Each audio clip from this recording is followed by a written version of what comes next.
Assalamualaikum warahmatullahi wabarakatuh. Halo teman-teman semua. Perkenalkan, nama saya Agila Yukinanti dengan NIM 0303-22001. Di sini saya akan mempresentasikan mengenai jaringan komputer.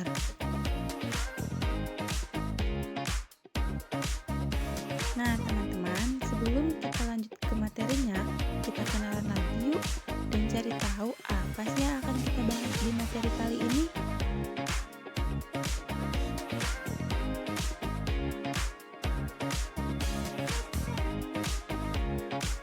Nah, halo teman-teman semua, saya Kinan.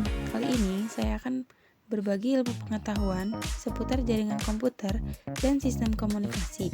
Di samping untuk memenuhi tugas ujian semester, saya juga ingin mengajak kalian semua untuk berdiskusi seputar materi yang akan saya bahas.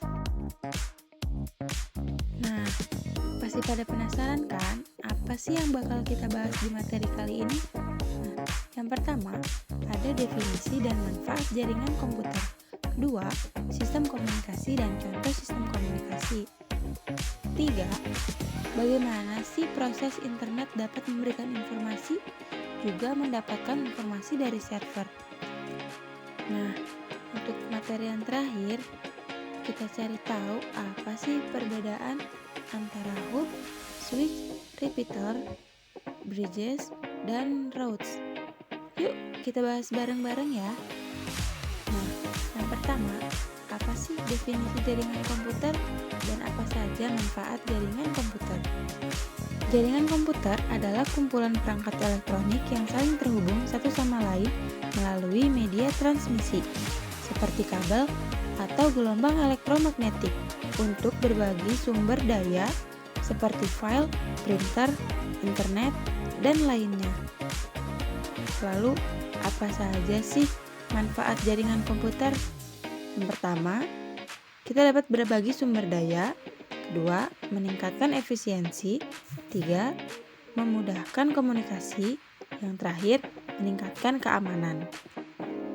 Nah, selanjutnya kita cari tahu nih teman-teman, apa sih sistem komunikasi itu dan apa saja contoh sistem komunikasi. Sistem komunikasi adalah suatu rangkaian yang terdiri dari pesan dan informasi yang dikirimkan melalui beberapa media.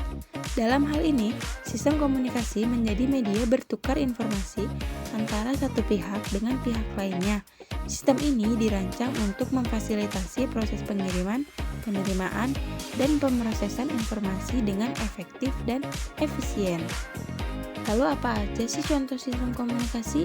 Nah, yang pertama itu ada telepon. Nah, telepon ini menggunakan gelombang elektromagnetik untuk mengirimkan suara. Kedua, internet. Internet ini menggunakan protokol TCP atau IP untuk mengirimkan data melalui jaringan global. Ketiga, ada radio. Radio menggunakan gelombang radio untuk mengirimkan sinyal audio. Nah, yang terakhir, ada televisi. Televisi menggunakan gelombang elektromagnetik untuk mengirimkan sinyal, video, serta audio.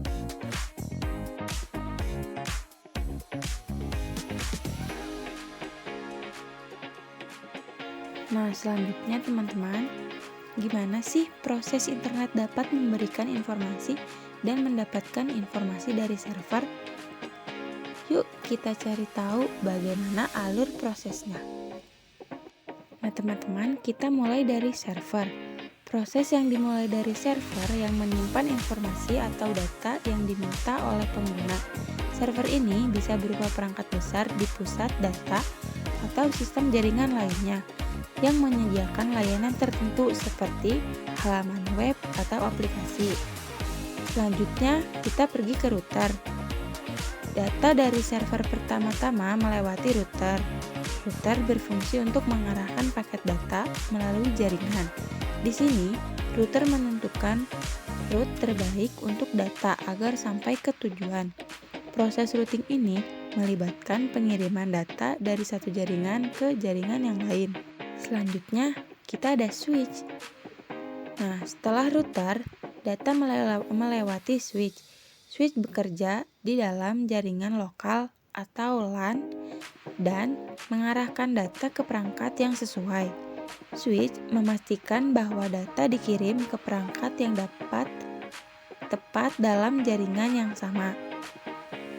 Selanjutnya ada modem. Modem ini opsional. Jika pengguna menggunakan jaringan seperti DSL atau kabel, data mungkin melewati modem terlebih dahulu untuk mengkonversi sinyal digital dari jaringan menjadi sinyal analog yang dapat diterima oleh jaringan pengguna. Modem memungkinkan data dari jaringan luar bisa diterima dalam jaringan rumah atau kantor. Selanjutnya, ada perangkat pengguna nih teman-teman, seperti komputer, smartphone, dan lain-lain. Setelah melewati semua perangkat jaringan, data akhirnya sampai di perangkat pengguna. Pengguna kemudian dapat melihat informasi yang diminta, seperti membuka situs web atau menggunakan aplikasi. Nah, terakhir itu ada arus data balik atau respons. Setelah menerima informasi dari server, perangkat pengguna bisa mengirim permintaan atau data balik ke server. Misalnya, permintaan halaman baru atau input pengguna di aplikasi. Alur balik ini mengikuti jalur yang sama dengan arah sebaliknya melalui perangkat jaringan. Apa sih perbedaan hub, switch, repeater, bridges, dan routes? Yuk kita bahas bareng-bareng. Nah, hub adalah perangkat sederhana yang menghubungkan beberapa perangkat dalam jaringan. Ia bekerja pada layer fisik dan mengirimkan semua data yang diterima ke semua perangkat yang terhubung. Selanjutnya, switch.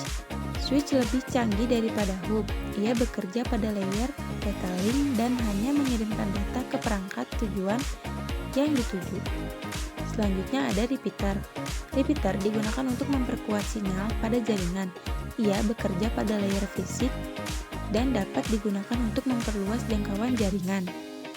Nah, ada bridge nih teman-teman. Perangkat jaringan yang berfungsi untuk menghubungkan dua atau lebih jaringan komputer sehingga terhubung dalam satu domain penyiaran. Terakhir, routes. Perangkat yang bertugas untuk menghubungkan beberapa jaringan yang berbeda dan mengarahkan lalu lintas data. Di antaranya, router memungkinkan data atau berupa paket data untuk dikirim dari satu jaringan ke jaringan yang lain, baik dalam jaringan lokal maupun jaringan yang lebih luas, seperti WAN, Wide Area Network, atau internet. Teman-teman, setelah materinya selesai, kita buat kesimpulan yuk dari pembahasan kita kali ini. Apa aja sih yang sudah kita bahas? Nah, pertama, dalam jaringan komputer terdapat beberapa konsep dasar dan perangkat penting yang berperan dalam menghubungkan dan mengelola komunikasi antara perangkat. Pemahaman tentang definisi dan manfaat jaringan komputer membantu kita mengerti pentingnya jaringan dalam berbagi data, meningkatkan efisiensi kerja, dan mempercepat komunikasi.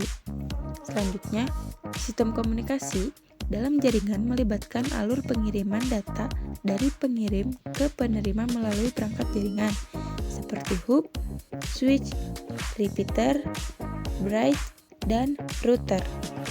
Setiap perangkat ini memiliki fungsi yang spesifik, mulai dari menghubungkan perangkat dalam satu jaringan atau hub and switch, memperkuat sinyal atau repeater, menghubungkan dua jaringan yang berbeda atau bridge, hingga mengarahkan lalu lintas antar jaringan, atau kita sebut aja router ya. Nah, secara keseluruhan, pemahaman yang baik tentang perangkat-perangkat ini dan proses komunikasi data dalam jaringan memungkinkan kita merancang dan memelihara jaringan komputer yang efektif, efisien, dan sesuai kebutuhan. Hal ini penting untuk berbagi skala jaringan baik di lingkungan rumah, kantor, maupun jaringan besar seperti internet. Nah, selesai sudah materi yang saya sampaikan. Terima kasih untuk teman-teman yang sudah mau diajak berdiskusi dan teman-teman yang menonton video ini tentunya. Semoga apa yang kita sampaikan dan apa yang kalian lihat menjadi ilmu yang berguna untuk kita semua. Oh iya, teman-teman jangan lupa like, komen, share, dan subscribe channel ini ya. Wassalamualaikum warahmatullahi wabarakatuh. Bye semuanya.